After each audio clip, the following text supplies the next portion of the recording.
Depuis 2005, la commission locale transfrontalière de coopération franco-monégasque est organisée annuellement en alternance à Monaco et à Nice. Ce 6 février, c'était au palais préfectoral, situé non loin de la promenade des Anglais et du cours Saleya, que les deux parties se sont réunies.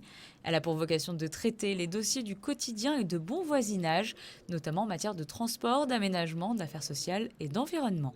La France apporte beaucoup à Monaco, mais Monaco apporte aussi beaucoup à la France. Mais compte tenu de cette communauté géographique, nous sommes obligés de régler en permanence un certain nombre de petits sujets.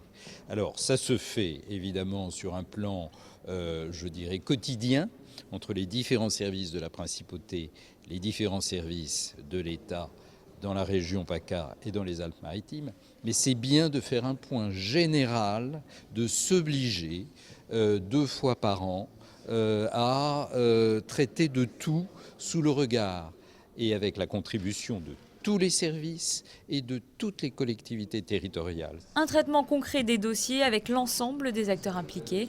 Cette commission a un rôle de facilitateur et de médiateur pour faire avancer les différents sujets traités. C'est un point d'étape dans un travail qui est un travail continuel. On se parle et on se voit toute l'année avec le préfet Bernard Gonzalez et évidemment avec l'ambassadeur Laurent Stefanini. Donc cette commission cristallise un travail qui se poursuit. Donc on a parlé du logement des actifs français dans les communes limitrophes. J'ai eu l'occasion déjà de vous en parler.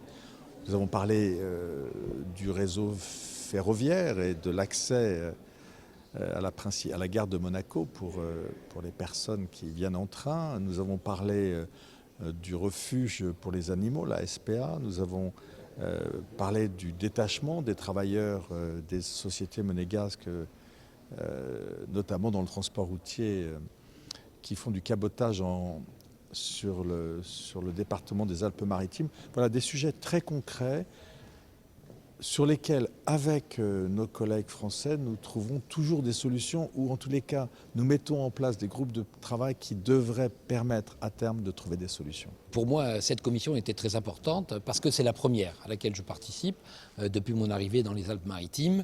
Et depuis cette date de prise de fonction, je dois dire que j'ai été séduit par la qualité des relations entretenues avec la Principauté. La commission aujourd'hui permet de concrétiser les efforts réalisés dans le cadre de groupes de travail, dans le cadre d'entretiens bilatéraux, dans le cadre de rencontres, et de formaliser un peu les choses pour reprendre acte de ce que nous avons fait et aussi discuter de ce qui nous reste à faire pour améliorer le quotidien de ceux qui vivent sur ce territoire qui est magnifique et qui mérite effectivement qu'on fasse tout pour les délivrer parfois de tracasseries administratives. Il y en a. Régler des dossiers courants, mais parler également des grands sujets d'avenir et notamment dans le domaine des transports.